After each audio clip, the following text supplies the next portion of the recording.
He had not spoken to a woman who looked at him like that in 34 years of living, like he was simply in her way. The recorder sat between them on the wooden shelf, wrapped in amber light, humming with the kind of quiet history that only objects touched by dying hands carry. His fingers closed around it at the same moment hers did. Snow gathered at the shop window. Outside, Seoul's December market roared with color and laughter and the smell of roasted chestnuts, oblivious to the fact that one of the most feared men in the country was currently being stared down by a woman who had absolutely no idea. She didn't flinch. She didn't step back. She tilted her chin up and said, coolly, "I got here first." His jaw tightened. Something cracked open in his chest, quiet and irreversible, like ice breaking in early spring. Welcome back to Sonnet Love Stories, my beautiful and amazing family. I'm so happy to have you here once again. If you're new to the channel, don't forget to hit that subscribe button and turn on notifications so you never miss any of our interesting stories. And please take a quick second to like this video, comment, and share it with someone who loves obsessive emotional stories. It really helps the channel grow and boosts our community. Now get comfortable, because today's story is intense. Let's dive right in. Her name was Noelle Carter. She was 31 years old, a visiting professor from Atlanta by way of everywhere, Lagos, Paris, Tokyo, Copenhagen, a woman whose academic resume read like a love letter to the world's disappearing sounds. She had come to Seoul on a prestigious international grant to document analog music preservation, specifically the cultural instruments and recording methods that modernization had quietly erased. She was brilliant in the way that made rooms rearrange themselves around her, not because she demanded it, but because something about her stillness drew attention without effort. Wide hips that moved with quiet confidence. Long brown natural hair she'd twisted up tonight beneath a knitted beanie. Curves that were impossible to ignore, the kind of figure that old painters would have wept over, full and unhurried and completely her own. She wore no makeup except a dark lip, and she looked at the world with large, steady eyes that had seen enough of it to stop being impressed by power. She had seen the recorder listed in a handwritten note at the door of the artisan shop, a 1964 Nagra reel-to-reel, the last one in the vendor's inventory, and she had rushed across 3 stalls in the snow to get to it. She had not expected a man's hand to beat her there. His name was Han Sung-jun. He was 34, the youngest son of the Han political dynasty, a family whose name appeared on government buildings, private defense contracts, and the kind of whispered conversations that happened in closed rooms where ordinary people were not invited. Publicly, he was the heir apparent to an empire of influence, educated at Oxford, ruthless in negotiation, feared by men who themselves frightened others. He had a face that seemed engineered for authority, sharp jawline, dark brows pulled slightly together as a permanent condition of his expression, broad shoulders that filled a coat the way architecture fills a skyline. He was not handsome in a soft or approachable way. He was handsome the way something dangerous is beautiful, at a distance, on your terms, with a clear exit behind you. He had entered the artisan shop to escape the noise of the market, drawn by a piece in the window he recognized from his grandfather's study.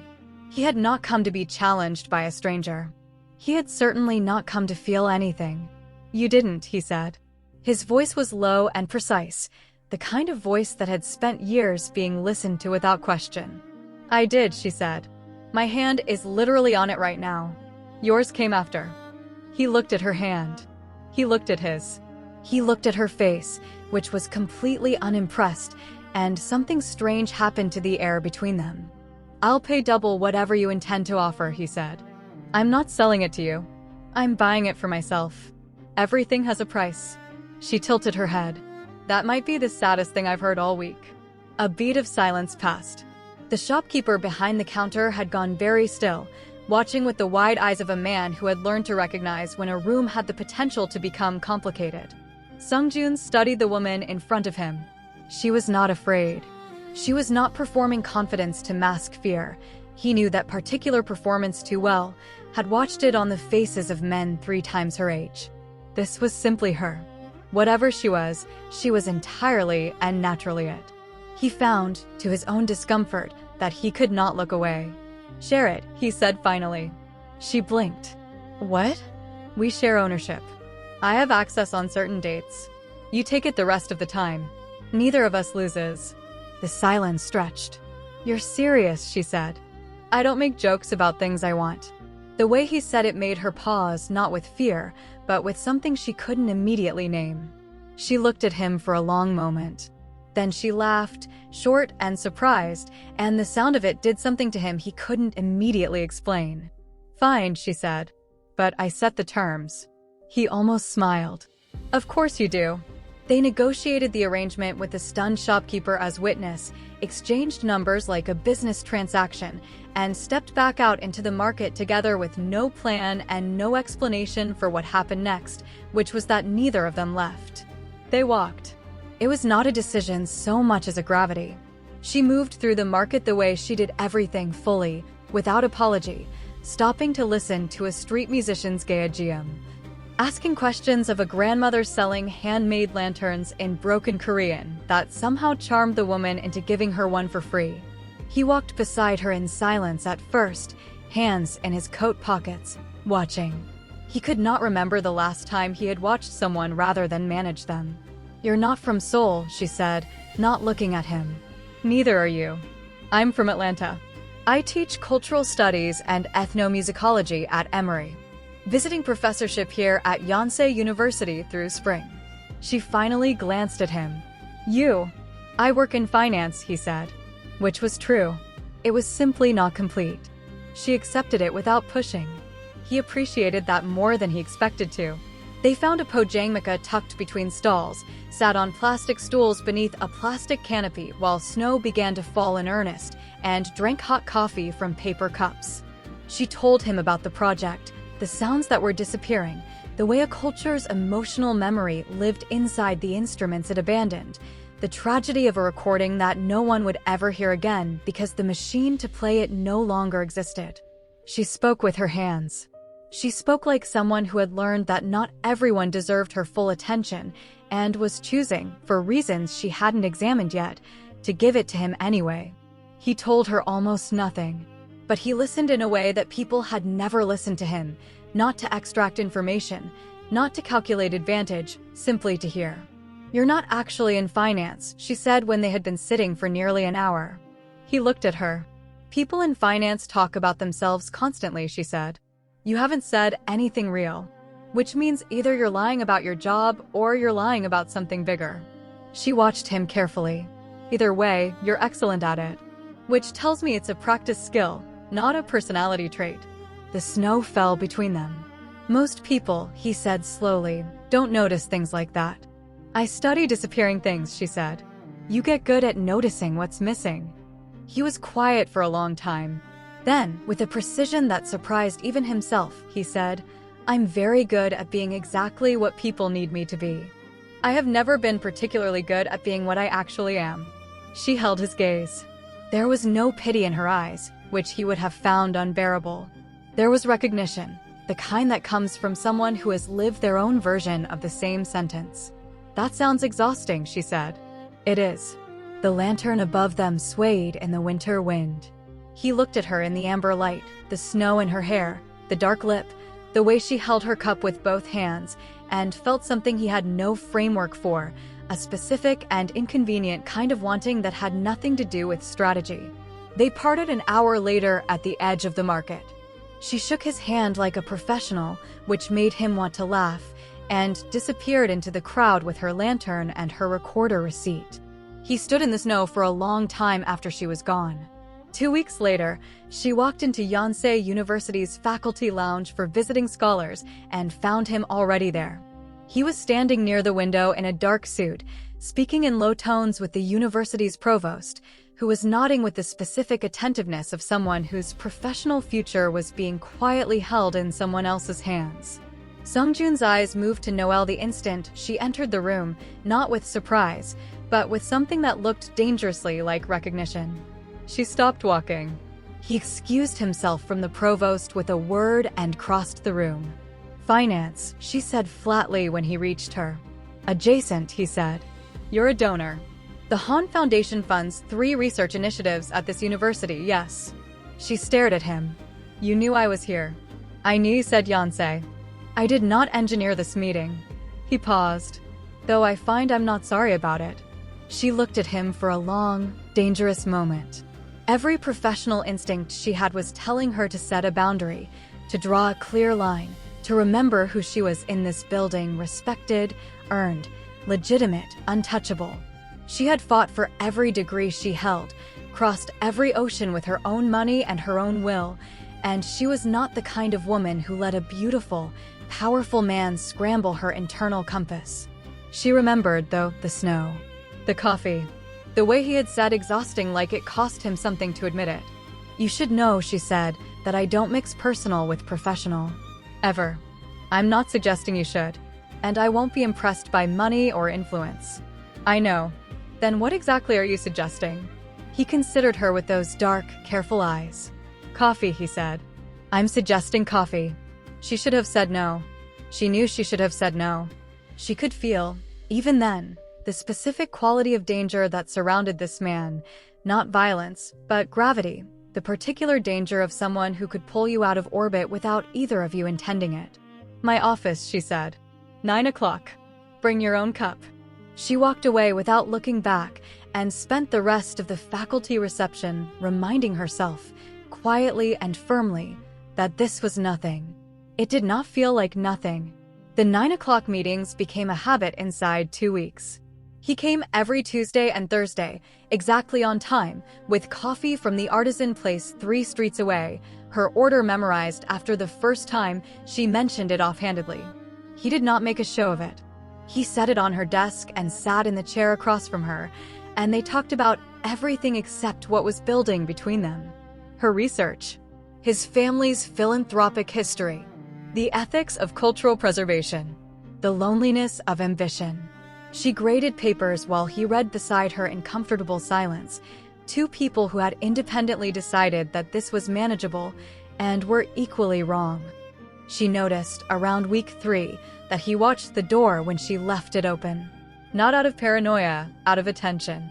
When a male colleague leaned against her doorframe one evening to chat with a familiarity that was just barely professional, Sungjun's jaw set with a tightness so controlled it would have been invisible to anyone not already learning the geography of his expressions. She was already learning it. "He's harmless," she said after the colleague left. "I didn't say anything." "You didn't have to." She looked at him over her glasses. "Sungjun." He met her eyes. The air shifted. "Don't," she said quietly. "I'm not doing anything." "You're doing everything," she said, and her voice was steadier than she felt. "And I need you to understand that I see it. I'm not oblivious. I'm choosing." "Choosing what?" "To not be someone's complication." Something moved across his face, carefully controlled, quickly suppressed, but she caught it. The specific ache of a person who has been reduced to a category before they could become a person. "I am not looking for a complication," he said. "I am looking at you." The silence after that was very long. She looked away first. She picked up her pen. Her hand was not entirely steady. 9 o'clock Thursday, she said. "Don't be late." He left without another word. But she heard, even after he was gone, the echo of "I am looking at you" in the specific empty way that rooms hold the sound of things that mattered. By the end of the month, they had stopped pretending the meetings were professional. They didn't become something definable, they became something worse, which was something real. Late evenings with her research spread across the floor and him sitting among her papers like he belonged there. Inside jokes she hadn't planned. A silence between them that had moved from cautious to comfortable to something she could only describe as dangerous warmth. He told her, slowly and in pieces, about growing up in the Han family. The performance of it, the political machinery, the way love in his world was conditional on usefulness. She listened without softening her face into the sympathy people usually offered, and he loved her for it loved her, he was realizing, in the specific and terrifying way that had nothing to do with performance. She told him about Atlanta, about the grandmother who raised her after her mother left, about building herself into someone whose credentials no room could ignore, and the loneliness of realizing that excellence could keep people away as effectively as failure. "We're the same," he said one evening. "We are not the same," she said. "We built walls for the same reason." She was quiet. Outside, rain had replaced the December snow, and Seoul moved below her office window like a river of light. "That doesn't mean we should tear them down for each other," she said. "No," he agreed. "It doesn't." He looked at her across the amber lamplight. "But I find I want to anyway." Quick pause. If this story has you hooked, tap like and drop your thoughts below. Now, back to the story. The danger arrived on a Tuesday, from a direction neither of them expected. His name was Director Lim Cheol-hwan, a senior figure in the Ministry of Culture, the kind of man who smiled with his teeth and weaponized kindness. He arrived at the university under the pretense of evaluating international research partnerships, and within 48 hours, Noelle had heard from 3 separate sources that he was asking questions about her specifically. Her grant, her research access, her connections at the university. She did not immediately tell Sung-jun. She didn't get the chance because Sung-jun already knew. He appeared in her office at 7 in the morning, 2 hours before their usual time, and the expression on his face was one she had not seen before, controlled, cold, and underneath that, something that looked frighteningly like fury being held on a very short leash. "Lim Cheol-hwan is investigating your grant," he said without preamble. "I know. He's not investigating it for ministry reasons." She looked up from her desk. "Whose reasons, then?" He sat down. He pressed his hands together the way she had learned meant he was choosing words carefully. "There are people who monitor who I spend time with. Lim works for one of them." The quiet that followed was very loud. "So this is about you," she said carefully. "Someone is looking at me because of you." "Yes." She stood up. She crossed to the window. Below, students moved across the courtyard with their bags and their breath clouds, unhurried and ordinary, and she envied them with a sharpness she hadn't expected. "Sung-jun." Her voice was very steady. "What exactly are you?" A pause. Then, for the first time since she had known him, he told her the truth completely, not the polished version, not the adjacent version. The full inheritance of the Han name, the dynasty, the political machinery. The fact that powerful men already considered her a liability simply by existing in proximity to him. She listened without interrupting. When he finished, she turned from the window. "You should have told me," she said. "Yes." "From the beginning." "Yes." "Because I'm not someone who gets to choose naively whether a situation is dangerous for me. I don't have the same." She stopped. Started again. "The risks are not the same for me as they are for you." He stood up. "I know that. Do you?" Her voice was quiet, but there was an edge in it that came from somewhere old and real. "A scandal doesn't ruin you, Sung-jun. Your family has enough power to reshape the story. Mine?" She gestured at herself, her work, her career, the entire architecture of what she had built. "This is everything I have. I built this alone. No dynasty, no foundation, no safety net. If Lim Cheol-hwan decides to make my grant disappear, it disappears." He said nothing. He did not try to argue or minimize or reassure. He simply looked at her with an honesty that was worse than anger. "I'm sorry," he said. "You deserved to know earlier. I chose to protect the time we had instead of protecting you, and that was wrong." She looked at him for a long time. "I need a few days," she said. "Noelle, please." He left. The days that followed were some of the quietest and most complicated of her life in Seoul. She threw herself into her research with a ferocity that her graduate assistant later described as slightly alarming. She cataloged recordings. She transcribed interviews.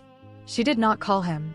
She did not allow herself to think about the specific quality of the silence in her office without him in it, or the way the coffee on her desk tasted wrong because it was from the wrong place. She told herself this was discipline. She told herself she was protecting her work. She knew, by the 3rd evening, that she was afraid not of Lim, not of the Han family, but of the specific and terrifying thing that had been growing in her chest since a December market and a recorder and a man who had looked at her like she was the most interesting thing he had ever encountered. She was afraid of wanting someone that much, of what it cost when you did. On the 4th day, her grant was formally suspended pending routine ministry review. She found out from her department liaison in a brief, apologetic email at noon. She sat very still in her office for several minutes. Then she picked up her phone, not to call Sung-joon, but to call her academic advisor in Atlanta, and found 3 missed calls from a number she didn't recognize. The voicemail was from Lim Cheol-won's office, requesting a meeting. The tone was polite. The undertone was not. She called Sung-joon. He answered before the second ring. "I know," he said. "Don't go to that meeting. You can't tell me what." "Noel." His voice was different, stripped down to something that was not authority, not control, but something rawer than either. "Please, don't go." She gripped her phone. "Then what do we do?" "I handle it." "That is not an answer." "I know." A pause. "Trust me. Give me 48 hours. The silence between them was the kind that had weight and history and unsaid things pressing against both sides of it. 48 hours, she said. "And then you explain everything." "Everything," he agreed. What he did in those 48 hours, she did not know in detail until later. What she knew was that by the following evening, Lim Cheol-won had quietly withdrawn from the university visit, citing a scheduling conflict. By the morning after that, the ministry review of her grant was closed without finding any irregularities. The suspension notice was replaced by a formal letter of reinstatement and apology. She sat in her office holding the letter and felt the specific vertigo of understanding that a powerful hand had moved quietly through the machinery of her professional world on her behalf, a gift she hadn't asked for, from a man who had understood that what she valued most was her work. He knocked on her open office door that evening at 9 o'clock exactly. He was carrying 2 cups of coffee from the artisan place. Her order. He stood in the doorway and did not come in until she nodded. He set her coffee on the desk. He sat down across from her. He looked, for the first time since she had known him, like someone who had spent 2 days not sleeping and was not trying to hide it. "The man who sent Lim," he said, "is a political opponent of my family who has been looking for leverage for 3 years. He won't find another angle like this. I've made certain of it." "How certain?" "Certain enough that I cannot explain the specifics in a way that would make you comfortable, and I'd rather be honest about that than lie." She looked at him. "That is a very careful answer. You deserve careful answers." She wrapped her hands around her coffee cup. She looked at the letter still on her desk. She thought about 3 years of her own life, of crossing oceans, of building something that no one had built for her, of arriving in Seoul with a recorder and a research grant, and a perfectly calibrated life, with no room for disruption. She thought about amber light and snow and a man who had sat on the floor among her papers and listened like she was worth listening to. "I'm afraid," she said. Not softly. Directly, the way she did everything. "Not of your world. Of this." She gestured between them. "Of how much she stopped." "Tell me," he said. "How much I don't want to lose it." Her voice dropped slightly. "I don't lose things gracefully, Sung-joon. I never have. And you're the kind of thing that, if I let myself have it and then lose it, I don't know how I come back from that." He was quiet for a long time. Then he set down his cup.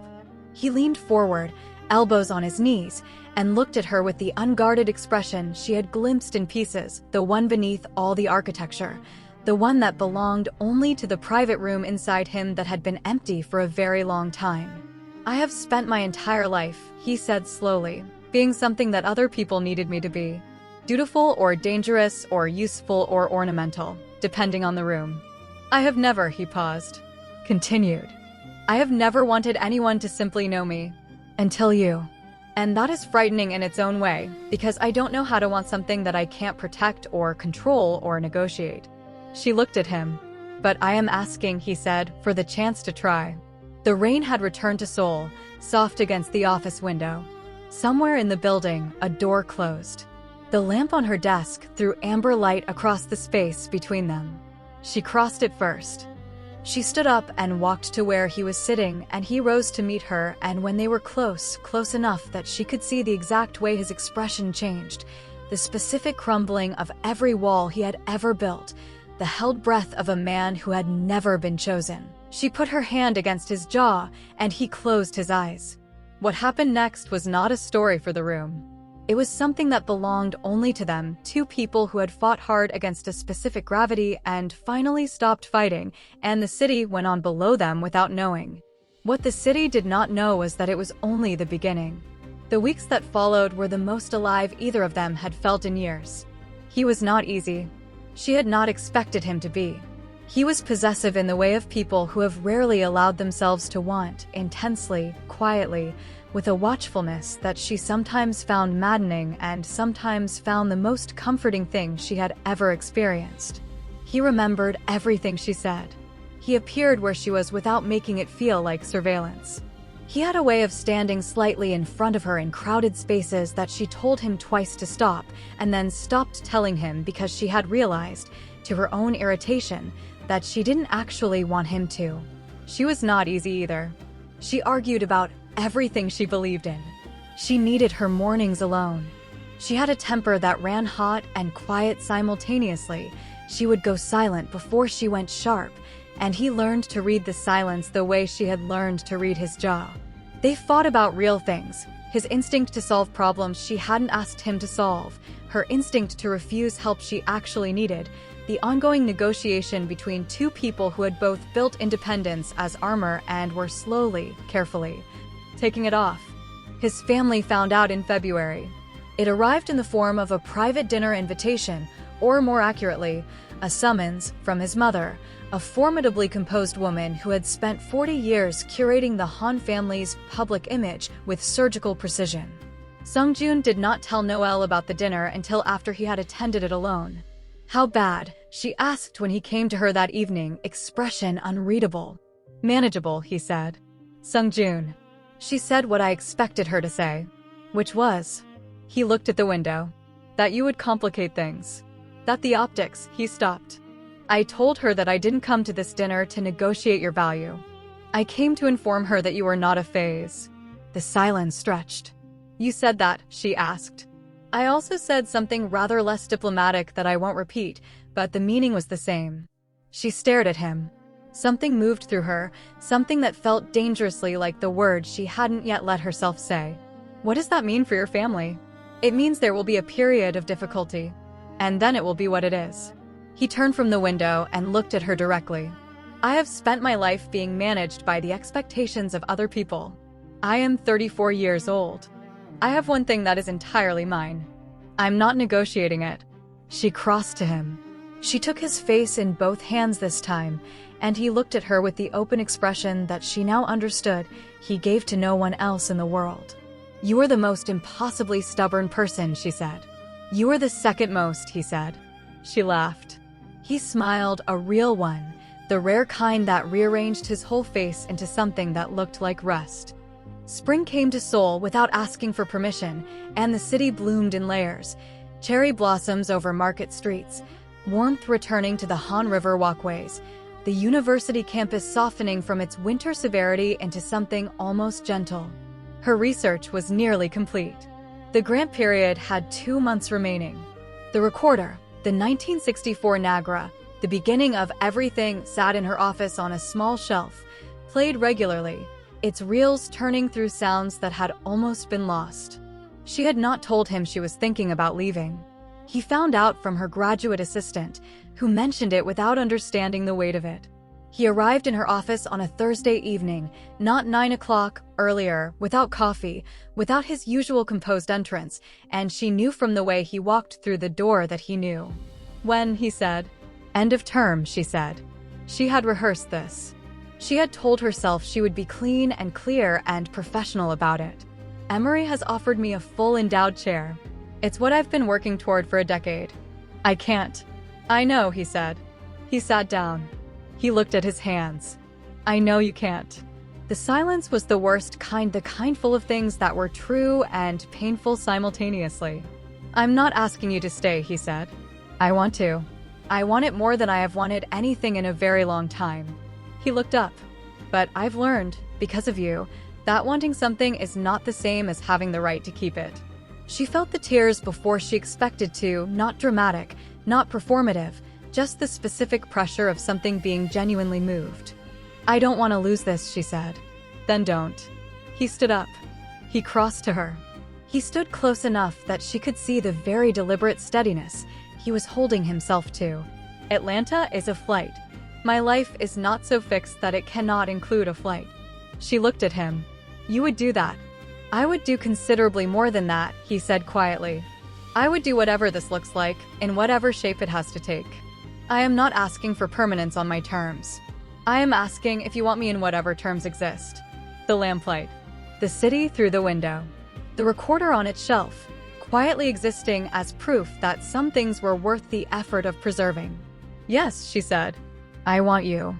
He exhaled slow and deep, the specific exhale of someone who has been holding something carefully for a very long time and has finally been given permission to set it down. He took her hand.